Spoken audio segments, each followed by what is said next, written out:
So my name is Natasha from Power Transcendence, and introducing our special guest today, Jáchym Jerie. I would say Jáchym is the best hypnotist that I know of in Switzerland. So I've personally experienced quite a bit of his work, both one-on-one work and also through his quite creative workshops. But I'll let him talk all about that. But you work in a field where lots of people have lots of opinions on what hypnosis is and what people do when they're in trance. So what is hypnosis to you? Well, thank you for having me in the Yeah. first place. Just jump into the content. What is hypnosis? It's quite a big, loaded question. When you look at the history of hypnosis, it has had different definitions from different experts, from Milton Erickson to Dave Ellman, to Igor Lekhovsky, to Stephen Brooks. There's all kinds of people that have put some kind of definition or framework around hypnosis. James Tripp, for example, he says hypnosis without trance. So hypnosis doesn't actually require a trance state. Hypnosis is something that you can induce trance with. In my opinion, hypnosis is something so fundamental in our humanness, something so fundamental in how we operate, that it is present in our daily lives. So when you look at hypnosis and at definitions, a lot of the definitions have some kind of focus inside, right? When you have a focus state, hypnosis can occur, right? And when you look at the structure of how we work, we always have a focus. You can have a focus that is very conscious attention. For example? Like you drive a car, right? Or you sit down and I'm going to read a book or I'm going to do this interview. I'm consciously focusing on that, right? But all the time you have an unconscious focus on beliefs. How the world works, how the world is, how people are, how you are as a person, right? And those are like systems and operating. Well, I don't like programs because it's not like you just reprogram like NLP likes to use that term. I don't see it necessarily that way, but you do have those kind of underlying beliefs that are at all time present in your life, and they get online as soon as you wake up, right? You wake up as in you wake up to what is happening? You go to sleep, right? And you wake up, and as soon as you wake up, your personality is created, right? You are creating yourself into the world in a certain way. And you see yourself in a certain way based on experiences that you had, based on things people have told you. Like someone tells you, oh, you're so good at math, you're fantastic, and you get it to hear as a child. You might start to build that belief that you're fantastic at math, right? So I am not giving you a clear definition of what hypnosis is, but you can see that as soon as you believe that thought, as soon as you, as an aspect of your beliefs that you're great at math, you will recreate the world in that way that it will start to prove that. So you will start to get better at math just because you start to believe it as a kid, right? Right. So it sounds like hypnosis, because a lot of us hear of hypnosis and we see kind of like a two-way conversation. Kind of someone blah blah blah, hypnotizing from this end, and then you are being hypnotized. So I think a lot of people have this perception that hypnosis is kind of like this kind of communication. But what you just mentioned, that sounds like hypnosis is actually can become an internalized process. Like hypnosis is actually internalized inside us. And can it also be this way when it's, I'm hypnotizing you from the outside? Like, I guess that's the example you mentioned with the parents telling you, you're a math genius, you're a math genius. And then they become one, and that's kind of like the outside and then internalized. How does it internalize? I mean, how easy does it become a part of your system? Well, how easy? Very easy, because that's how we operate. Okay. We operate, we all create personality. I've created personality called Jáchym Jerie. You've created personality called Natasha, who you was watching us create another personality for yourself, right? And there's certain things that you do that you think is you, right? When you go back, I don't know, 6, 7, 8 years, and you will see me, I've been very, very negative. And that was a personality trait for me. That was like, I identified with myself as being a negative person. And in some weird, strange way, I was proud of being able to see the negative and pull out the negative, right? But now it's completely opposite. I see much more the positive. I'm very optimistic, right? And that is much more a trait of my personality now than it was back then, the negative thing. Right? So you have a choice on how you want to create yourself into the world. I have chosen to become more positive because it's serving me more. It makes me a happier, more fulfilled person than being grumpy and wanting to kill myself or whatever, right? So it's a big difference, and you can choose what you want to do. And hypnosis, in the formalized sense that we apply it with, like, going to trance, can assist with that to help you change those processes that are working at any given moment, especially when you're awake. Right. That's exactly kind of the point. You touched on it a little bit, that it sounds like it's almost like a system. It's you mentioned almost like a program, kind of like a system that's operating behind. Where's the power then? I have all these beliefs, or people are hypnotizing me every day. Where's the control? How do I control this system? How do I change this system? Where's the power in me to change this hypnotizing system that I have, or the incoming hypnotizing, words or communication from the outside too? Well, one way that you gain control is by exposing yourself to this kind of material. Okay. Right? Because when you start to realize, how this works, you become more aware, right? Especially with the self-hypnosis that we're doing all the time. Okay. Believe it or not, the one powerful tool is mindfulness and inquiry.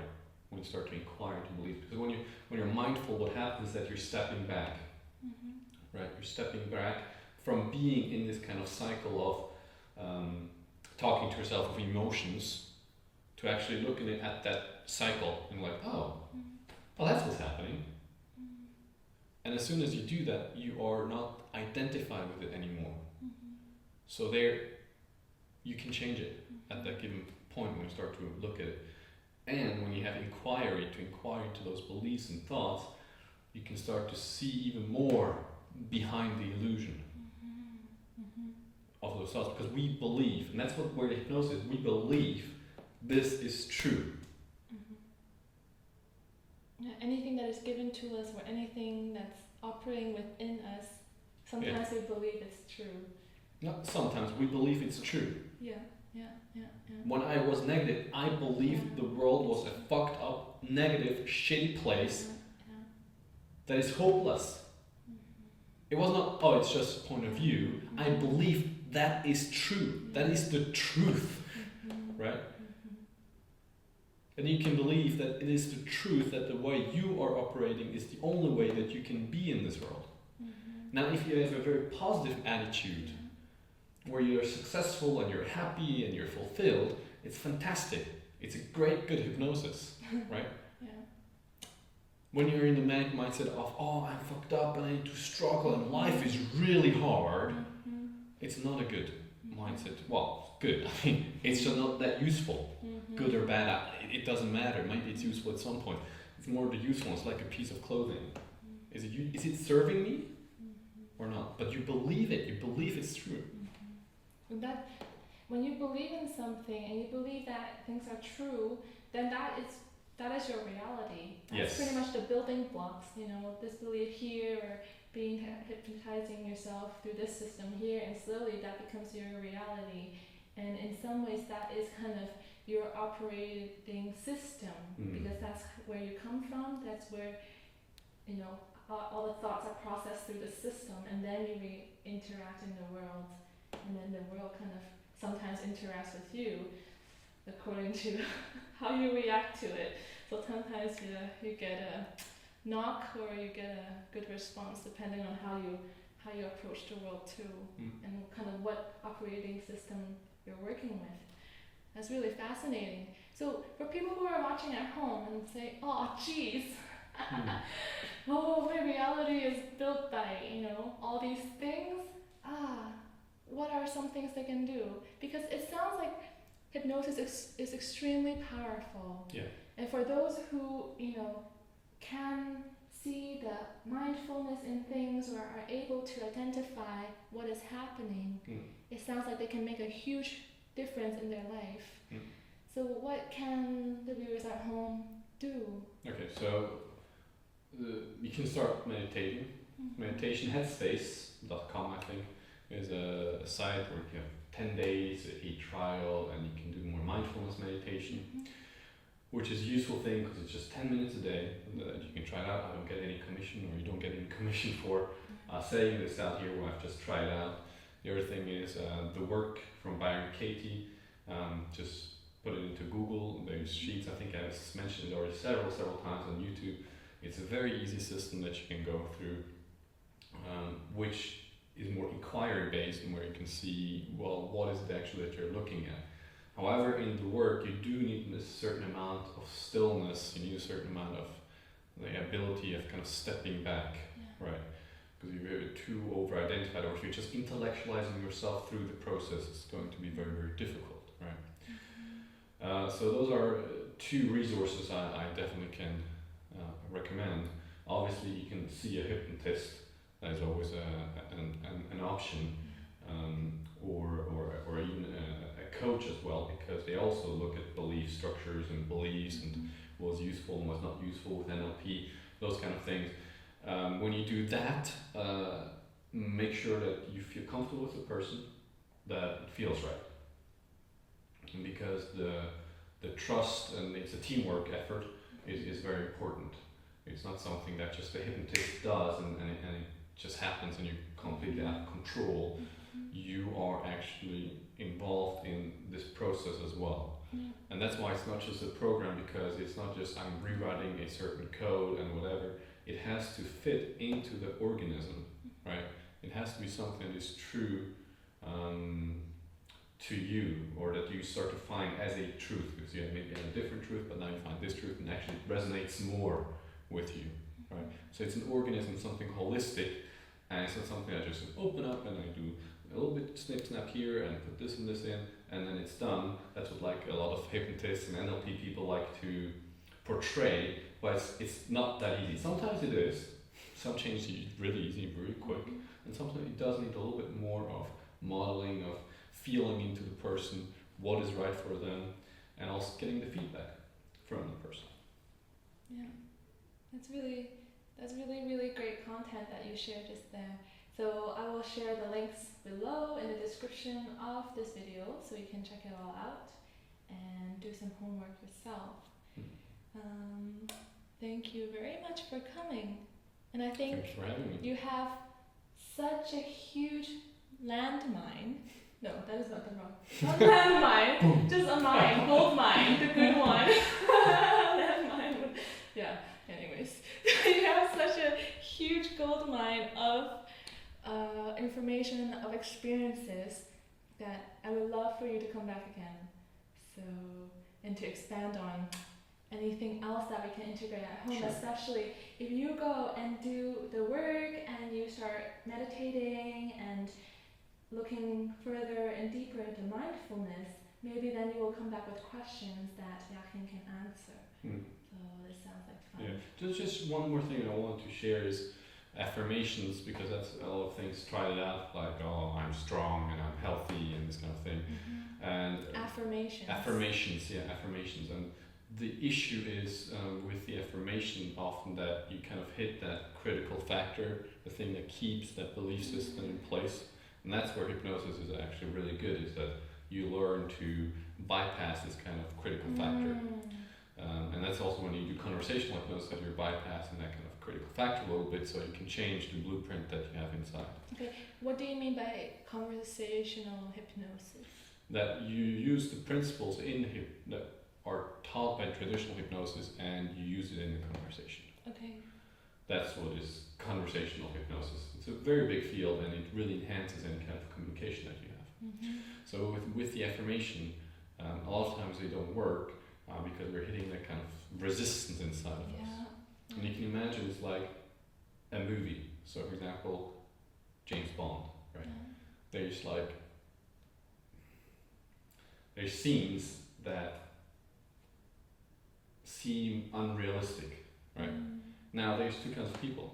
There's the person that's, oh my god, wow, so cool, yes, he dodged the bullet, oh my god, and they're really going into the movie and they're so immersed in it, right? They are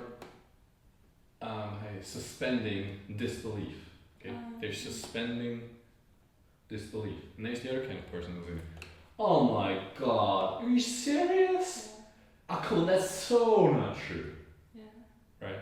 So when you want to go with an affirmation, you have to check in with yourself. Are you willing to suspend disbelief? Right? Because right when you have this kind of belief and you're like, oh yes, I'm a rich person and I don't know, you're struggling to make ends meet, part of you might go, well, that's bullshit, look at your bank account. Right?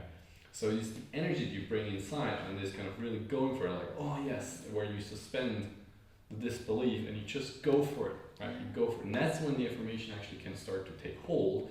Before, it would always bounce back. It would always bounce back. And that's good as well, because you want to, those systems that you have in place, they have served you, they're good, so you're not just giving them up willy-nilly. Yeah, so I almost see them as roadblocks, these beliefs we hold on to, and it sounds like as long as we hold on to them, as long as the roadblock is there, and we don't want it enough, we don't want the goal enough, then we just stop there and we come back. So what can we do to suspend these, what did you call it? I call them roadblocks, but... Well, I wouldn't say roadblocks, because when you say a roadblock, it's something that you have to overcome. Now, when you have a belief in place, it has served you to a certain degree, right?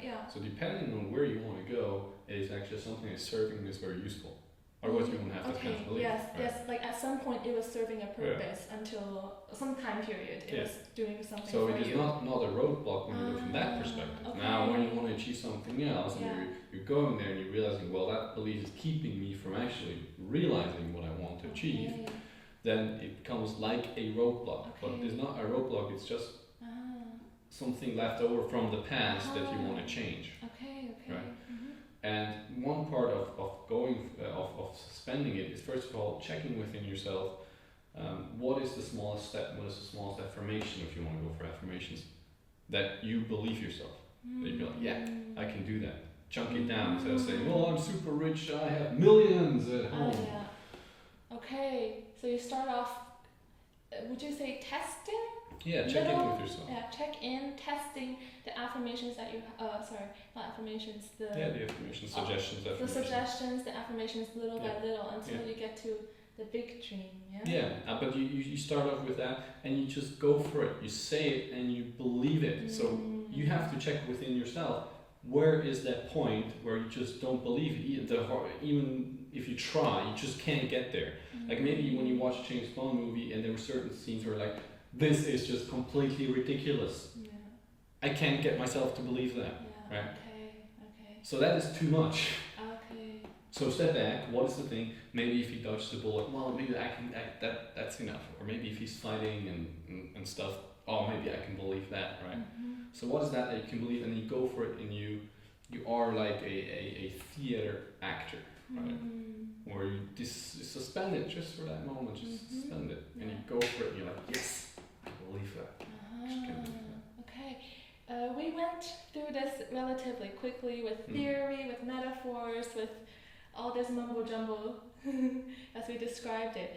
So can you break it down, maybe just step by step, what people can take away with, and how they can start to check it, practice this at home? Okay. Yeah? So the first thing is you need time for yourself. So make time, make space, sit down with yourself, quiet down, look at what it is that you want to change. Okay, so if you have weight loss, for example, you're going to lose weight, you can look at what is a belief inside of you. Like I always go for the dessert or, Exactly. And for that you do need a fair amount of self-observance. Right? That's why I'm saying you need to have time, you need to quiet down, or go see someone who can ask you some questions and bring some things to light and show you like, well, are you aware that you're doing this? Right. But once you're aware of that, you can think, okay, what is a more useful belief for me? Right? What's something that serves me more? And then you can say it. It's like, okay, so if I have a belief and say, it's impossible for me to lose weight. And probably you have years of experience of not, right? Of trying and you lose a little bit and then you go back and you have more or the same amount and try again, it just doesn't really work. So a whole amount of experience that proves to you that you can't. Right? So there it is to start looking at it. Okay, so if you say it's easy and effortless to lose weight, how do you react? Can you can say it's easy and effortless to lose weight. Okay, what's the feeling? Maybe a little resistance. Can you go there? Can you really go into that reality? Can you go into that and say it's easy and effortless to lose weight for me? Can you go there? And you maybe have to try and say that, or maybe you're really going to, and maybe you realize no, it's not there yet, right? Then you jump down. What's another belief that I could say? With persistence, I lose weight. It's a possibility. Now, when you say persistence, for some people this will be good because they're persistent people. For some people, it'll be like, oh my God, this already sounds like a lot of work, and already other things will be triggered. That's what I'm saying. It is a fairly complex area, and we're an organism, so you need to know how to navigate the landscape. But you can try it out when you really want to work on yourself. You can try this stuff out, and it will be beneficial for you because you start to figure it out for yourself, right? But it does take a little bit of work and effort and listening and feeling into it for you to be able to change. Wow. So it sounds like there's within the steps you just mentioned, there's a lot to it. Yeah. One is actually going, what's happening inside and what beliefs do I have? And oftentimes we just live through the world. Sometimes I say it's like a bulldozer. You just go all through, forward. You have no idea what's around you, but you just kind of keep going forward like a bulldozer. So I think that's a really great tip to actually, be still and notice what is actually happening inside. And with that, also trying to test all the different beliefs, like where am I, or where are the beliefs, and to kind of know that no matter which belief you have, that's just where you are at the moment. Yeah. There's no good or bad, level 1 or 2, life is not really like a video game. So we kind of, that's where I am, and if you need to, tweak it a little bit, then you can. It sounds like once you have that position, you're in the position of taking the time, the stillness to see it clearly, then you have quite a bit of control in your hands. Then it's almost like you get to decide the direction you want to go. You decide, I'm ready for that, and I go there. Yeah. It doesn't sound like, oftentimes we set goals and it's reaching for the stars with kind of no clear path, or also no reference for why is that star there and where am I at. So it sounds actually like a very practical and useful exercise. Absolutely. Try it out. See how it is for you. Yeah, with lots of layers inside. See, I told you this guy's a landmine. A landmine. Oh no, not again! Jáchym Jerie is a gold mine. And there will be no editing of this video, so you hear me say this landmine again and again. Gold mine. So I think that's it for today. And do the exercises, because this brilliant man is here and he's sharing this awesomeness with you. So it's up to you to really, try what he says, try what has worked for him and also his clients. So do it and see what happens. Let us know of the results. Rate me, comment, and if you want to find out more about Jáchym Jerie, which is, he has a very special website, because Jáchym works by referral only, so which means the content you have here is very special. So thanks again for coming, spending your time with us, giving all your knowledge, all your experience. Well, thank you for having me, and if you do want to work with me, you can shoot me a line. Maybe I have some spaces, who knows. Just mention that you have seen me on YouTube with Natasha or whatever, and maybe we can work something out, who knows. But I can't guarantee it. So I told you he's special. So here we are, and thanks for following us until the end, because sometimes the bird gets the first or the best insects in the morning, but also maybe at the very end.